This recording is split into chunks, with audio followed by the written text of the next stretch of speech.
大家平安，欢迎收听8月初3的迦南之声。我是优破牧师，今天要跟大家分享的是追求和睦。我们要读撒母耳记下2章12到32节。先来读今天 RPG 的金句。末了，弟兄姐妹们，后会有期。你们要努力做完全人，接受我的劝告。大家要同心和睦相处。愿慈爱和赐平安的上帝与你们同在。哥林多后书13章11节。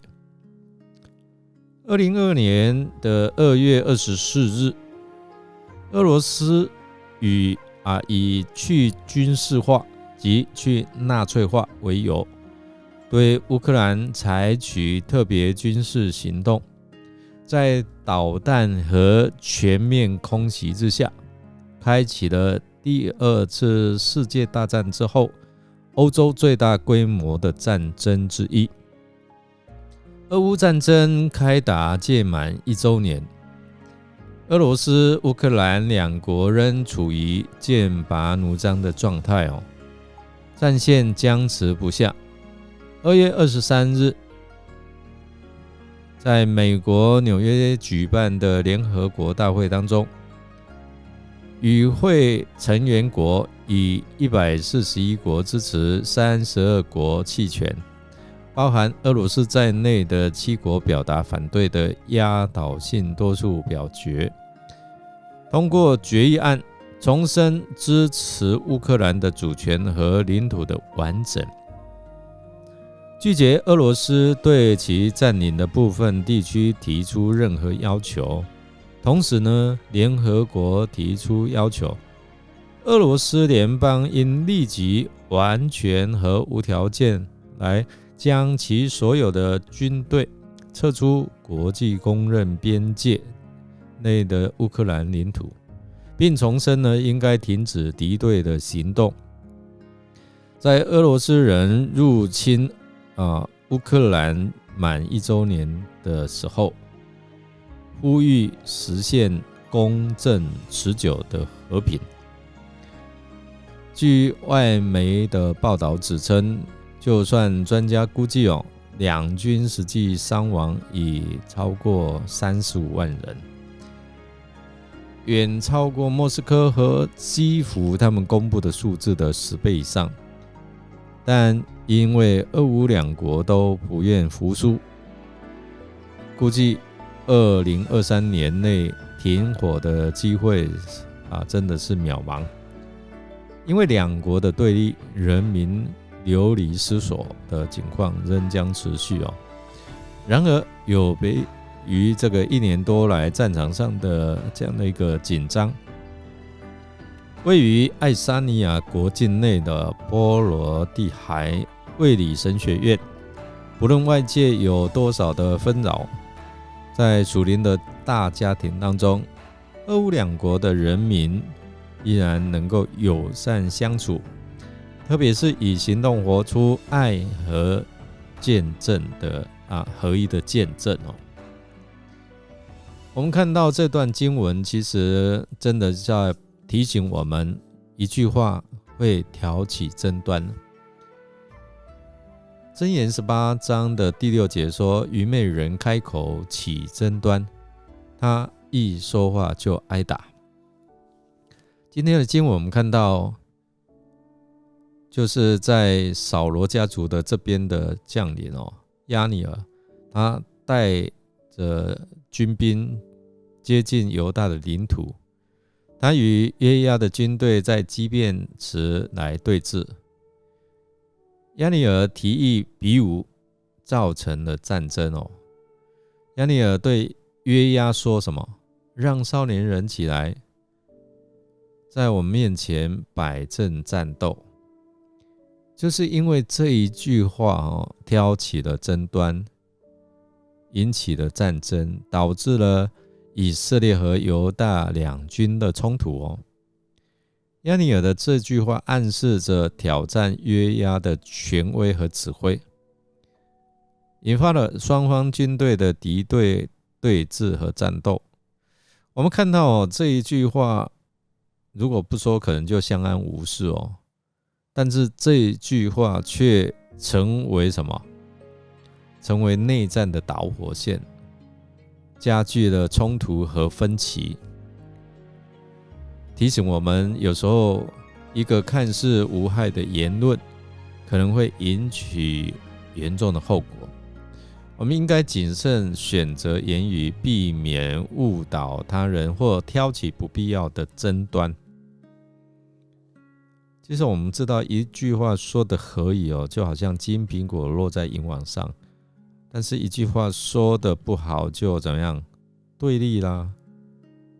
经文的这个小小的插曲，提醒我们认识到言语的力量，避免挑衅和尊重他人哦，要尊重他人。同时呢，也教导我们谦卑和和平的价值，这是促进和睦和共荣的关键哦。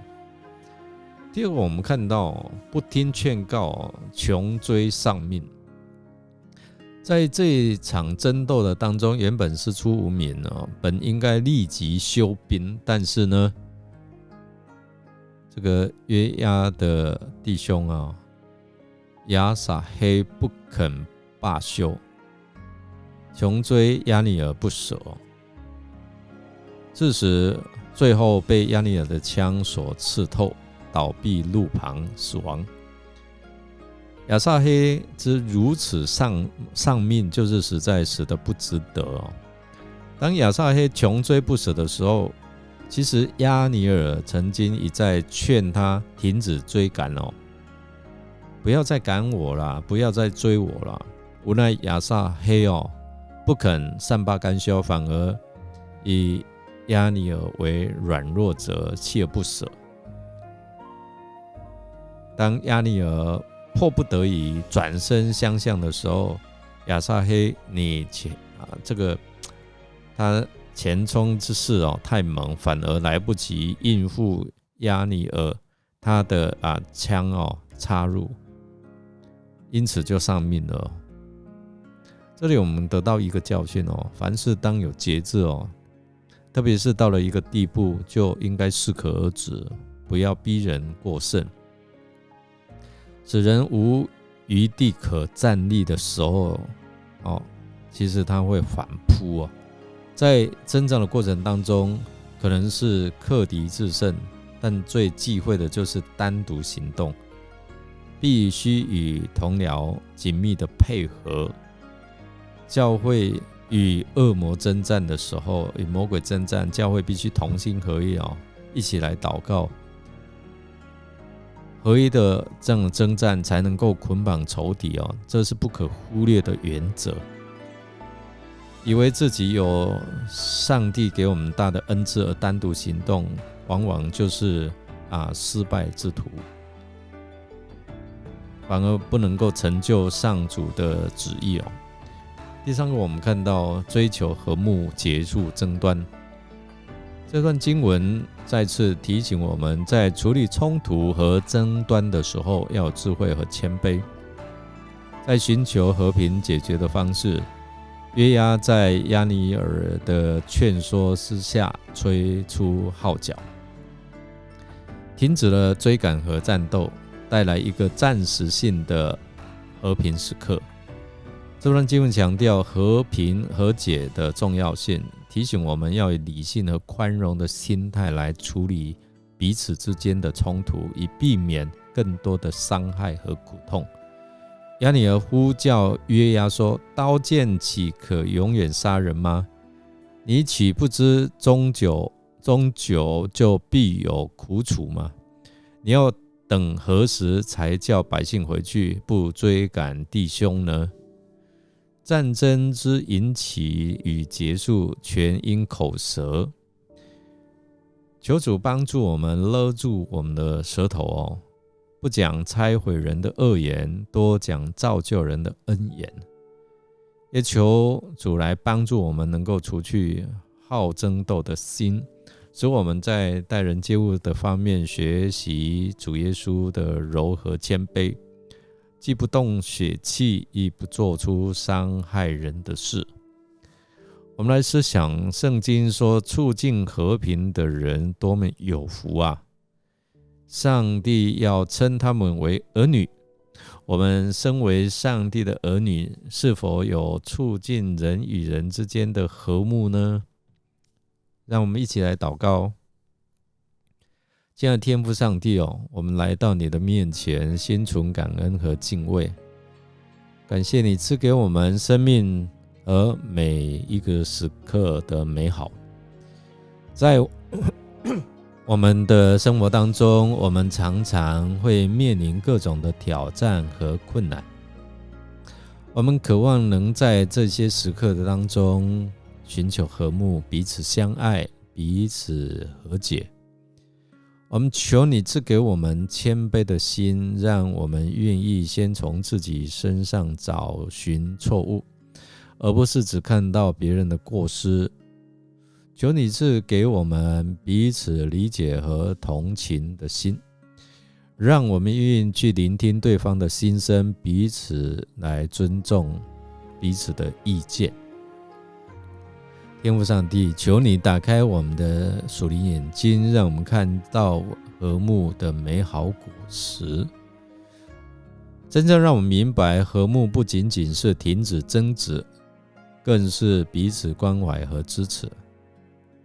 求你引导我们能够成为和平的建造者，能够彼此扶持的同伴。最后我们求你赐给我们包容和宽恕的心，好让我们能够原谅那些伤害过我们的人，并且也愿意向他们伸出友谊之手。我们这样祷告是奉靠主耶稣基督的圣名求，阿们。感谢您的收听。如果您喜欢我们的节目，欢迎与人来分享。我是友伯牧师，祝福您所到之处都充满了和睦。我们明天见哦。